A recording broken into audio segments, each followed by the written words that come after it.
Bonjour à tous et bienvenue dans ce nouvel épisode du podcast Français spontané. Donc aujourd'hui, je voudrais vous expliquer l'expression avoir un poil dans la main. Avoir un poil dans la main.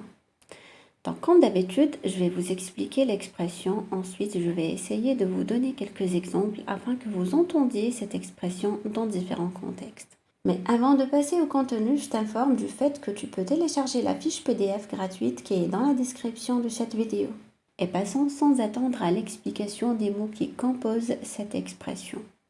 Un poil, c'est ce que vous avez, en particulier les hommes, ont sur leur corps. Donc ce que vous avez sur la tête, ce sont des cheveux. Et sur le corps, vous avez des poils. C'est lié un petit peu à l'évolution. L'homme descend du singe et les singes ont beaucoup de poils pour être capables de dormir dehors et de vivre dehors. Donc l'homme au début avait également des poils pour se protéger du froid. Mais avec l'évolution, maintenant que nous dormons dans des zones plus chaudes, nous n'avons plus besoin de ces poils et donc nous en avons moins qu'avant. La main, donc c'est clair, c'est ce que vous avez au bout de vos bras, donc vos deux mains. Et l'expression avoir un poil dans la main, eh bien elle veut dire que vous êtes paresseux.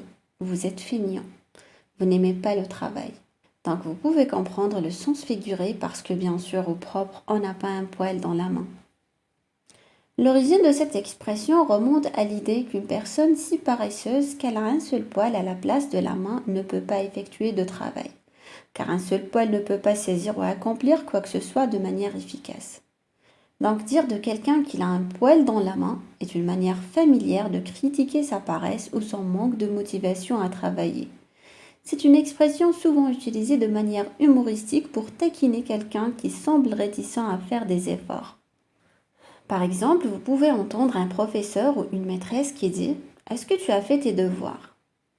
Et l'enfant répond « Non madame, je n'avais pas envie. » Et elle va dire « Tu as vraiment un poil dans la main. » Ça veut dire « Tu es vraiment feignant. Tu as un poil dans la main, tu es paresseux, tu ne fais pas ton travail. » Donc ça peut également être une expression qu'utilisent des parents toujours dans le domaine scolaire. Le papa peut demander à son fils s'il a travaillé, s'il a fait ses devoirs le soir. Et s'il s'aperçoit que l'enfant n'a pas fait ses devoirs, le papa peut crier ou peut lui dire « Mais tu as vraiment un poil dans la main. » Donc il signifie que l'enfant est paresseux, n'aime pas le travail. Cette expression, vous pouvez également l'entendre au travail si vous avez un collègue qui n'aime pas travailler, qui ne travaille pas beaucoup.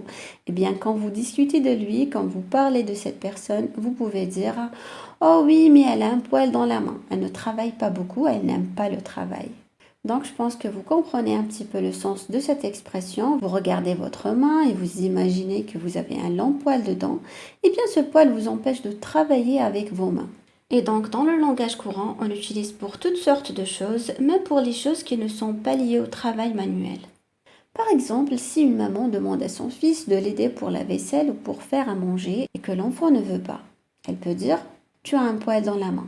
Donc, tu ne veux jamais travailler, tu ne veux jamais m'aider. » C'est une expression qui est utilisée relativement souvent par les francophones, plutôt dans le langage courant. Ce n'est pas mal poli, ce n'est pas du langage familier, mais on l'utilise plutôt dans le langage courant, donc à l'oral. Donc d'ici mes prochains podcasts, je vous recommande de travailler votre français tous les jours et de surtout, je dis bien surtout, ne pas avoir de poils dans la main. Donc de mon côté, je vais essayer de ne pas avoir de poils dans la main et de continuer à travailler dur pour la famille française spontanée. Donc voilà pour aujourd'hui, j'espère que vous avez aimé ce podcast, donc merci à vous, n'hésitez pas à me rejoindre sur mon cours gratuit sur YouTube. Chacun de mes articles est accompagné d'un fichier PDF qui est dans la description de cette vidéo.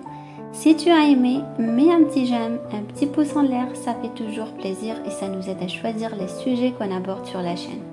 Et bien sûr, abonne-toi à la chaîne YouTube de Français Spontané en activant les notifications pour ne rien manquer. Merci de m'avoir écouté et je vous dis à très bientôt pour un nouvel épisode du podcast Français Spontané.